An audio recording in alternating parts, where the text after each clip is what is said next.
నేను ప్రతిసారి చెప్పేటువంటి మాటలలో దేవుడు నిన్ను ఆదుకుంటాడు, ఆదరిస్తాడు, నీకు సహాయం చేస్తాడని చెప్తూనే మరో పక్క ఈ శ్రమల పర్వం, శోధనల పర్వం అనేది మనకు తప్పదు అనే బోధ నేర్పించుకుంటూ వస్తున్నాను. మీరు ఎంతమంది గుర్తుంటుంది?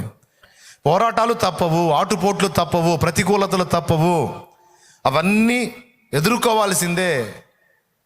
అవి నీ శరీరం మీదకి రావచ్చు, నీ ఫ్యామిలీ మీదకి రావచ్చు, పరిచర్య మీదకి రావచ్చు, నీ కుటుంబం మీదకి రావచ్చు, కుటుంబంలో వ్యక్తుల మీదకి రావచ్చు, వ్యక్తుల ద్వారా రావచ్చు. అవన్నీ వచ్చి అవన్నీ నీకు రప్పించి నీ రియాక్షన్స్ ఏంటనేది అబ్జర్వ్ చేస్తాడు. నీ స్పందనలేంటి, నీ తీర్మానాలేంటి, నీ స్థిరత్వం ఏంటనేది రాస్తాడు అక్కడ. అర్థమైందా?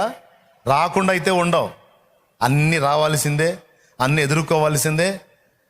అందులో మన స్పందన అంతా రికార్డ్ అవుతుంది, దానికి తగ్గ ప్రతిఫలం అక్కడ ఉంటుంది. ఇక్కడ ఇస్తాడు, అక్కడ కూడా ఇస్తాడు. ఇక్కడ కూడా ఇచ్చే అవకాశం ఉంది, ఇక్కడ కూడా ఇస్తాడు. ప్రయాసకు తగ్గ ప్రతిఫలం అక్కడ కూడా ఇస్తాడు. కాబట్టి నిరాశ చెందాల్సిన అవసరం లేదు. ఈ మాటలు మిమ్మల్ని ప్రతికూలతలకి ప్రిపేర్ చేయాలని దేవుడు పలికించిన మాటలు. అర్థమైందా?